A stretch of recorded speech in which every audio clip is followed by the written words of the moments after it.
Greetings and welcome to the Lightworker Within, my very first show. A little bit nervous, but you know what? That's how it goes. Anyway, hi, my name is Tawny, and I'm also known as Tawny Lightworker on Facebook, so hit me up there. I want to talk a little bit, the show we're going to explore a lot of different topics, all things metaphysical. Some of those will be Egyptian magic, crystal knowledge, third eye development and awakening, Lemurian water rebirthing, past life recall, priestess and priestesshood of Atlantis, and planetary origin. So just some of the topics I have in mind, and please feel free to Facebook me and let me know if any of these are of interest to you sooner than later. And I'm announcing that we will be in Egypt broadcasting live from the Giza Plateau, and that will be September the 21st till October the 4th.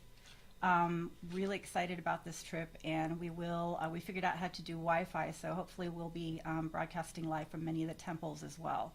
The Great Pyramid, I'm not sure yet if we'll be able to get Wi-Fi inside of there, but we'll find out. And then coming in October is a trip to Sedona, a place I've been before, to hike the vortexes. And I find the energies there fascinating. And also we'll be doing a shamanic medicine wheel journey. So just to give you a little idea of what's up and coming. So I want to tell you a little bit about myself and my background since it's the introductory.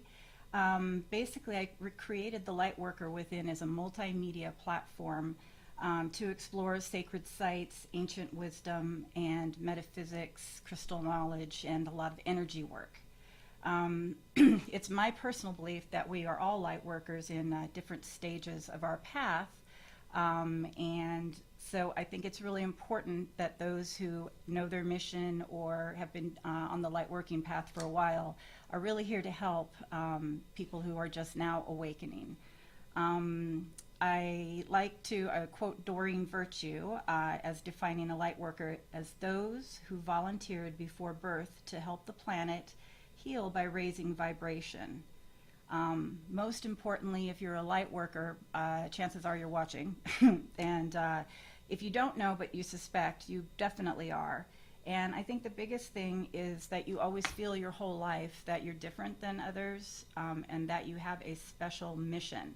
And you, like in my case, I struggled quite a bit trying to figure out what this mission was. Did I have a mission? Was I, did I know what I was looking for? And the answer was no. And then I had an awakening. And when you have an awakening, your life basically turns upside down for the best in the end. But while it's happening, it can be quite disruptive. So when I was going through these things and experiencing them, I didn't know what was happening. And I will talk a little bit more about that story. And I had to do a lot of internet research, and I ended up hooking up with the right groups of people to help me figure out that no, I wasn't crazy, and that yes, I was seeing auras and other types of energy.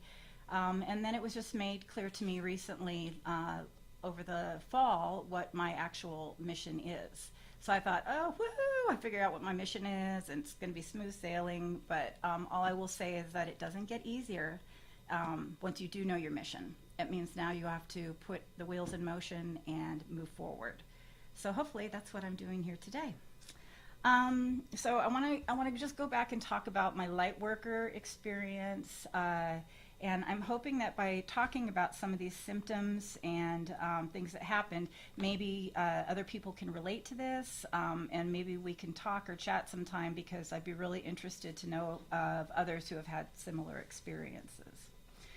So I would say around 2010, I noticed a big shift in consciousness, like just in all types of trends in lifestyles, whether recycling, reuse, the planet's consciousness seemed to be raising at a higher level. I started to see more like sit-in meditations, more and more groups forming to do positive works for the earth.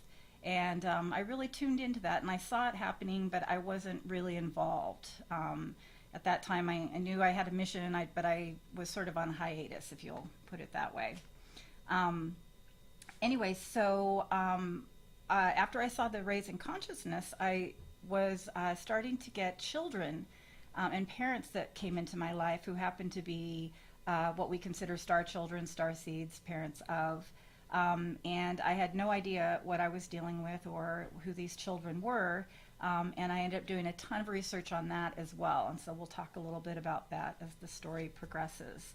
In the summer of 2011, so right, before 2012, I started practicing again. I'm a white witch, and I was practicing a lot of cleansings, sagings, protection, abundance, just your basic witchy stuff. And I was working with a friend who had very powerful presence, very powerful energy. And we had a little ritual set up in my backyard at the time, and we had a fire with coal burning in one of those little disc coals to burn the incense. And so I looked over at him, and he was rubbing his hands together like really, really fast over the top of the mini little cauldron. And I looked at him, and I literally saw smoke coming from out of his hands, coming between. It was going straight up, and it freaked me out. I thought he had picked up the coal and put it in the palm of his hand, and that he was literally on fire or burning. And I was sitting about 10 feet away, and I went, "Oh my God!" My roommate was out there, and I said, "Do you see that? His hands are burning." And she goes, "No, what are you talking about?" And so of course I smacked him and looked in his hand, and there was nothing in his hand. It was just his two hands rubbing together like this. So I thought, okay, all right, I must be hallucinating. Didn't see that. And so then we went back to, got back in the headspace, back into ritual. And as we were saying the words of protection and cleansing, I look up, and I saw coming out of the top of his head, it looked like steam or clear smoke. So again, it was the same color and the same type. So I had no idea what I was seeing, but I knew it was not normal, and that the other person that was outside did not see it. So I was absolutely fascinated, captivated by it, and I didn't know what I was seeing, white smoke coming off of somebody. So then within about a week of that, I started also seeing smoke coming out of other people, and like the tops of their heads, or I would see a white glow like 1.5 inches, maybe 2 inches from the outside of their head, about like this. And of course I thought, okay, I'm not really seeing that. And by then I took a real interest in trying to figure out what I was seeing. So I was Googling everything I could think of, like seeing smoke, seeing energy. And I found very little about it, but there were a few people who posted in a few different forums and it had similar experience. So I figured, like, I guess I must be seeing energy and possibly the aura. So in my further research, I came across a author and teacher named Barbara Brennan, who wrote The Hands of Light. And this book really was a game changer for me. Not only does it teach healing, but she teaches and you can understand about the human energy field and the chakras and how the energy is moving, so that I knew what I was seeing was real, and that I had to sort of sometimes when I would look at somebody unprompted, especially children, I would see these crazy auras, like this one little girl, like pink and purple crystals coming out of her head. But I didn't see it on everyone. So it was like certain people would really take me by surprise when I did see their aura. And I wanted to study more about that, so I read, and anyway, I figured out how to sort of unfocus my eyes a little bit. When you're looking at someone, you kind of looked past them, or I looked over their head, and then the color will start to form. So I don't know if that will be of help to anyone, but that certainly being able to unfocus my eyes helps. And also too, because I don't want to see everyone's aura, I do a protection bubble on myself, so that I'm not so walking in and just seeing people's auras everywhere, unless they're particularly strong. So I like to choose the time and then make sure it's okay with the person as well. But certain ones I just, they're just crazy bright. So after studying Hands of Light and that healing work, I became familiar with Dolores Cannon. And of course, she's in Starseed work, Past Life Regression. So those were two authors early on.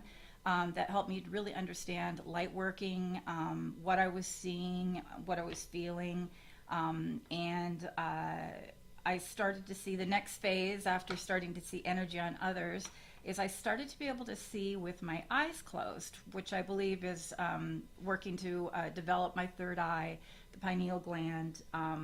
So that freaked me out too, because normally when you close your eyes, it's just dark. So, so I would close my eyes in meditation, and I started seeing images. Like I would see geometric lights, but it would be like sort of a symbol, but it would be made of light, and I was in a dark room with my eyes closed, and then sometimes I would see color, and then other times I would start getting what I'm going to call galaxy eye.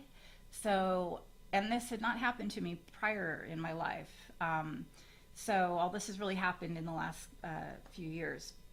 But what happens is when I close my eyes, I'll see what looks like a starry galaxy and I'll either see it going clockwise or counterclockwise, but it usually starts out a small point and then it turns into, looks like a starry night sky.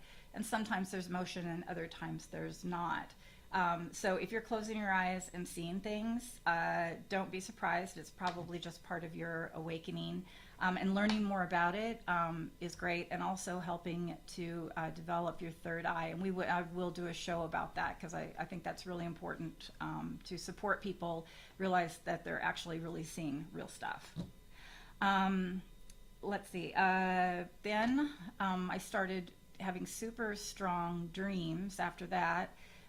Like I've always dreamt really vividly, but I mean, I started having lucid dreams where I would leave, once you fall asleep, I would leave my body. I would feel my my spirit rising out, and I had traveled actually to my sister's in Portland, Oregon, and what I saw, I confirmed later with her on the phone, is what was happening in the house. Very mundane, but still I thought that was interesting. And then another scary thing, when you're dreaming and you're asleep and you're trying to control the dream. So the first time that happened for me, I was sound asleep, and I felt like I woke up and I was running or doing something, and then I realized, wait a minute, you're not really awake, you're actually asleep. And so I was conscious that I was physically asleep, but that I was alert and awake. And it scared me so much, I tried to, pound the mattress or, wake myself up. I was trying to hit myself, but I couldn't really move. And it was a very frightening experience. Although not too scary, but just kind of frightening. So I come to find out what that was, and that the goal would be, once you were in that dream state and you know that you're dreaming, to control your dream and to change it to whatever you'd like to manifest or wherever you'd like to be. So I feel like dream training is really going to be important with light work as well. I also get a lot of animal images. So in my dreams, I see a red dragonfly, or I'll see something obscure or an interesting animal. And I do find that also in nature, I come across animals that you may atypically have not seen in your yard or whatever, or in depending where you're at. And usually every time I'll go look up what that animal totem means, or what it means to see that one in a dream, is usually very relevant to things that are going on in my life. So I strongly encourage you, when you're out in nature and you see an animal, whether it's a bug or a butterfly or hummingbird, that you take a look at what the sacred meaning is, and that is probably really relevant for your life at that point. Let's see. So around the year, I think around 2010, 2011, I started with a group led by Misha Johnston. Many of you know her in the Starseed community. It is the Starseed Awakening group, and she also does internet. But that was a great place for me to meet others on the path. I had discovered or suspected that I was either most likely a first wave indigo child after reading about it, and a starseed. So I started attending her meetings, and I met a lot of people with very similar experiences. A lot of the people are experiencers. I don't, thus far, I keep wanting, okay, the two things I want to do. I want to get struck by lightning, and I want to be abducted by aliens. So put that on the bucket list. Um, but, okay, so anyway, Misha Johnson. Sorry, I want to go back to that. Okay, so she is a pillar in the Starseed community, and she's been great at helping people all over the world understand their experiences and meet others with the same experiences. So we did this one thing with a pendulum where she has a chart with all the different planetary origins that the Starseeds people, their origin, the planet that they came from, or star system. So we were able to figure out where you're from. We'll probably do a show on that, and we can actually do and work with the pendulum. But it's been very fascinating work, and I do believe she's working on a school to work with special needs and also starseed children, which is coming up. Another major group that really worked and helped me was Assessing Consciousness to Meditate and Manifest with Carol Michaela. She holds a Tuesday night group, and I have met the most amazing, usually 20 to 30 people show up. There's usually a meditation. She brings in a guest speaker, and I've just met such great people. So I highly recommend her groups as well. And that was really good for me because it exposed me to a lot of different types of modalities, all the different types of speakers. So I found that learning, or what I noticed, I think the biggest thing is that from the 90s, like when I was doing spiritual work and going to classes and stuff, it was usually one person was the psychic or the spiritual leader or the the head of the dream analysis. So now I notice when I go to these classes, everybody is something. A psychic, an empath, a crystal person, a healer, a scholar, or this or that.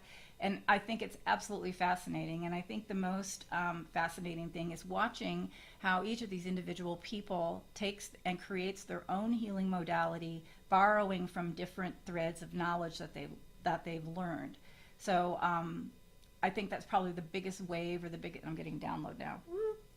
Anyway, I just feel like everybody is taking spirituality and they're putting it together in whatever modality or form that works for them in order to help other people. And so it's just been such a surprise to me to experience that with so many spiritual people. Let's see. Okay, so my mission. One of my missions is to work with parents and children, starseeds. Often the parents are starseeds themselves, basically to help the children and the parent work together to cope with the child's abilities and also to nurture those abilities. I found that there's so many of the star children have these different talents, whether it's clairaudient, clairvoyant, vision, dreaming, experiences with ETs, etc. And so it's really important to bring the child and the parent together to make that mission. And I have a future show coming up with a couple of parents and children that's very special to me. And let's see. Second one, ready? I'm here to teach the way of the ancestors. So what I like to do is get people outdoors and to get in tune with nature, the full moons and the new moons, the equinox, the solstice. So I started holding outdoor rituals at the winter solstice of this year. And what I like to do is take traditional rituals or ceremonies and basically educate those who attend. We did a Feast of Lights, which is an ancient Egyptian festival. We've done a full wolf moon, Native American. We've done the priestesses of Thessaly and called down the full moon. And I updated, though, for a modern day light worker. A lot of us bring crystals and we charge them, and it's a great experience. But I think the biggest thing for me really changed my life was learning to be in tune with nature. And lastly, I am here to help restore the sacred feminine with goddess and priestess studies, which I will be teaching going forward. Okay, so that's kind of what's gone on in the last few years, takes me to where we are now, but I want to back up and talk about sort of my previous experience to the light working. So since I was a kid, I was collecting crystals and stones, and I just was always fascinated with them. And I thought when I was little that they were talking to me. And of course, when you tell somebody a rock is talking to you, they, shh, don't tell anyone, that's not really happening.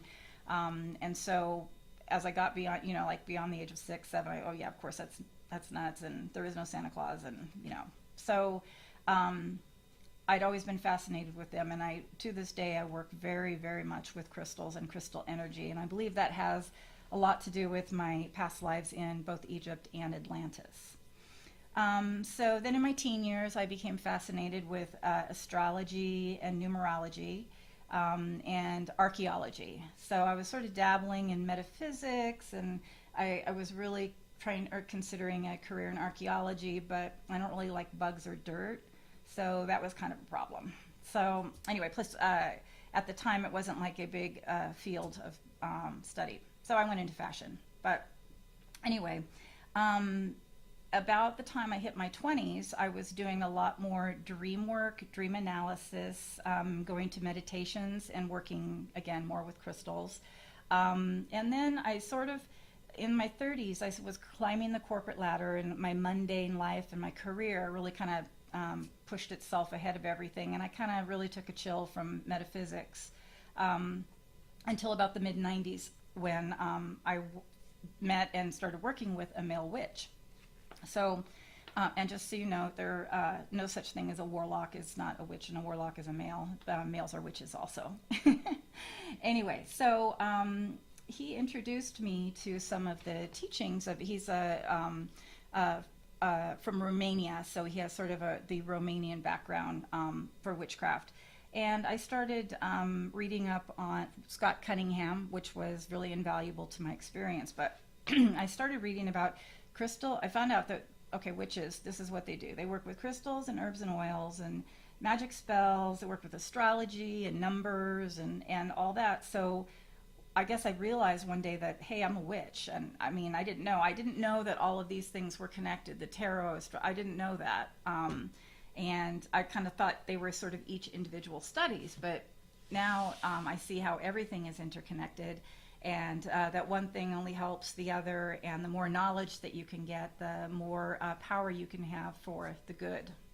And so, of course, I started studying like crazy as a solitary witch, and that was pretty much in my 40s. I kept it a secret. I lived in Los Angeles, even though you would think people would be open to that, and it was just better to keep it under wraps. And I was very serious about it, though, and I spent most of my time studying Celtic, Gaelic, and Germanic, a little bit of Norse. I am German, so of course that was of interest to me. And then I had a job offer in 2008, April of 2008. So after 16 years in Hollywood, I decided to make a move to Las Vegas. Now, I had always said in my life, I'm not moving to Vegas. I had had a job opportunity about 10 years prior to that. And I said, no way, I'm not going there. No way, it's the desert, not happening. So, but the offer was really good, and I just felt like it was time for a change. And so I moved to Las Vegas. And much to my surprise, I found that there is a fairly large spiritual community in town. The first year, I kind of struggled a little bit trying to meet people, and I was working a lot. So, but by 2009, I met a group of awesome pagans. It was what's called an open circle, meaning not a coven, and anyone was free to practice, and that it was multi-denominational. So we had everyone from a Satru to hedge witch to white witch to many of the different types of traditions, Celts and all that. But we all came together to celebrate the wheel of the year and the equinox solstice. So that was such a game changer for me. Being with other people who were really experiencing the outdoors and being in tune with the seasons and really respecting nature and all of her wonderful things, that it really helped I felt like I really grew a lot in that couple of years. And it really did change my life being in tune with the earth. And then eventually I started assisting in the rituals, like whether it was smudging or, like helping the high priestess in rituals. And when I say a ritual, basically it's just a ceremony. It's outdoors. We basically get together. We go into circle. We cleanse prior to going in. We raise energy. Usually do a little activity, whether it's getting rid of that which no longer serves, or creating abundance, etc. Just so everyone knows, because witchcraft can be a little scary sometimes, or to certain people if you don't know. So and then we'll definitely then we light sacred fire. It has a great thing, and then we open the circle and usually have a potluck or something. So anyway, that's what I'm saying when I say rituals. And then one day the high priestess said to me, called me a priestess. And it was like a bolt of lightning struck me at the top of my head and just what broke me in half. And that word, for some reason, just, it's not like I hadn't heard it, she's a high priestess, whatever, but the word priestess. And I felt that there was such a meaning to it, and there was such a duty involved with it, and that it was so much for me, so much beyond being a witch, that this is a person who is called to serve, whether it's a god, goddess, or source, whatever you want to call it. But I felt like I had been a priestess many lifetimes before, and I was going to be again in this lifetime. And it just was definitely like a complete epiphany for me. So once I discovered the priestessing, then I started going back, and I became much more fascinated in Greco-Roman and Egyptian, which is older or equal to, but different than the studies of Northern Europe. And I just obsessively started studying Greco-Roman magic. Specifically, I'm really into the Great Library of Alexandria and what that city represented, which was a blend. Great form of magic. We should talk about it sometime. And it incorporates a lot of different philosophies. And then the more I studied, and also just the fact that, like, my dream would be to get locked inside, not that you could, because I don't think they had doors, in the Great Library of Alexandria, where they had like about 250,000 scrolls, all filled with ancient knowledge. I mean, can you imagine just spending a week in there? They're in the Vatican, because they have good stuff in there too. So anyway, just to be able to study all that ancient knowledge, I would just love to do that.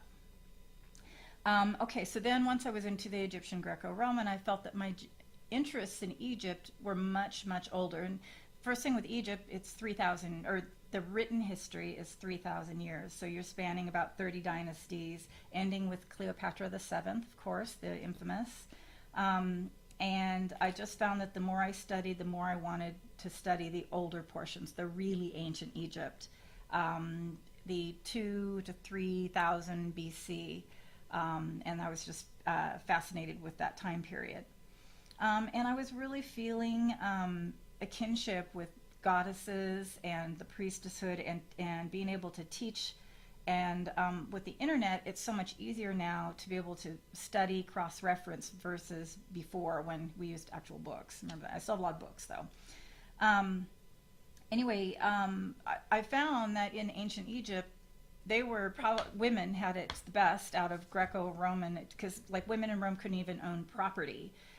So for the most part, women were treated fairly equally in ancient Egypt and were honored, etc. But still, it was the priests who ran all of the temples and were really more predominant, and of course were related back to the pharaoh. So I don't know, something just didn't click for me. It felt great. Every time I looked at the art, I felt moved. Everything I studied, I was just really into, but a piece was missing. And then in around 2010, I discovered a documentary series written and produced by Dr. Carmen Bolter, called The Pyramid Code. and it is a 5-part documentary series, and it totally changed my life. She proposes the idea that Egypt is much, much older. She really introduced me to what we call alternative archaeology, and a whole cast of other alternative archaeologists, Robert Vival's work, and Brian Forrester, and Graham Hancock, just to name a few. And so what I was most interested in is that she talks about a sky-ground correlation with sacred sites, which has sort of a space vibe to it, okay, because you can only see it from up in space, and high technology. So I saw things that you don't normally see. I think I've seen every ancient Egyptian documentary there is on History Channel, but hers, she went to places that you'd never seen before, and she takes you to a place in Abu Ghraib where the high-level technology, these 1,000-ton stones, and there's also these big bowls, and they have holes that are perfectly carved into them, and grooves, and they look like parts of machines. And of course, the regular archaeologists say, oh, it was for animal sacrifice and the blood went through the hole. But, she has a much different theory that these were really actually parts of machines, and it makes a lot of sense to me. We will be visiting this ancient site, and you will be able to see close up for yourself that you can't, the idea to me sounds preposterous of taking a copper chisel and a mallet and carving granite. So try it sometime. Archaeologists have done that before. Anyway, so Carmen Bolter, I'm a huge fan. But I didn't understand, because in the series she stays very neutral and very archaeology focused, but offers the new theories and ideas. And then I started listening to her work, where if you go on YouTube, you can hear some of her interviews. And what I didn't know is that she also has past life recall of ancient Egyptian lives, and that part of her work is combining history, written history, knowledge, and archaeology, and combining it with people with past life recall. Because any history that's prehistory, before written, we don't necessarily have. But what we can do is compare past life recalls so that we can maybe get a vision of what these ancient pasts have been like. Plus, we should be able to remember past lives once we come through the amnesia and start more awakening or remembering who we are. So that absolutely fascinated me. So I don't know, I was just screwing around on the internet, and I thought, at some point I was going to go to Egypt. So I'm like, I'm just checking to do a few different sites out and just kind of pricing it out. And I went to Carmen's website, that is thepyramidcode.com, and I noticed that she was hosting a trip to Egypt in September. Okay, I was going to go, but could I really go that fast?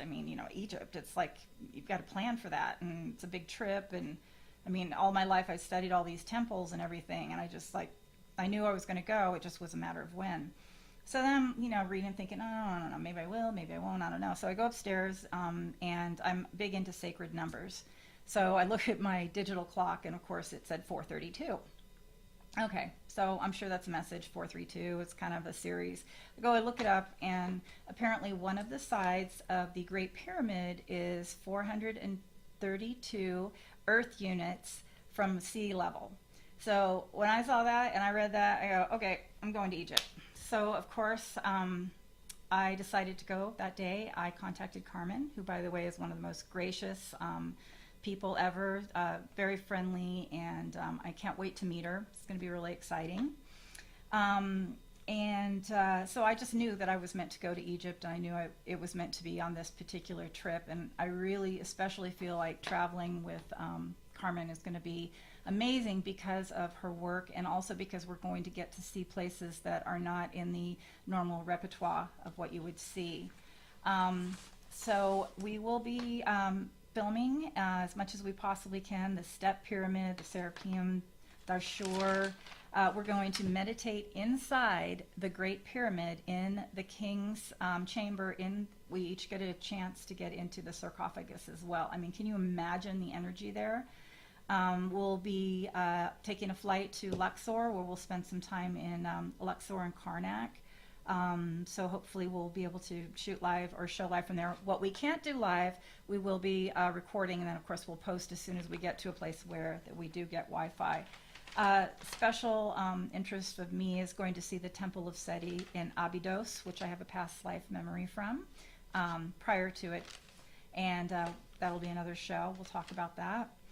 And so that pretty much brings me to today. It is 8/1, and I have a list of what I'm bringing. I'm in training right now.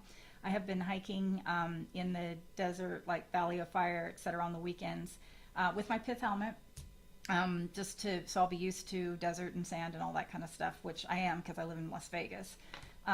So I'm in training. I'm really excited. I will keep you posted as we update. Michelle of Underground Radio will also be with us, and we will hopefully give you a crazy ass show. Anyway, oops. And I just want to shout out to Killer Dana, my engineer, and shout out to Michelle. And I hope everyone enjoyed. And please, by all means, hit me up on Facebook. Let me know what water rebirth things, past life, Atlantis, you name it. We can work on those topics. Anyway, that's it for now. Namaste.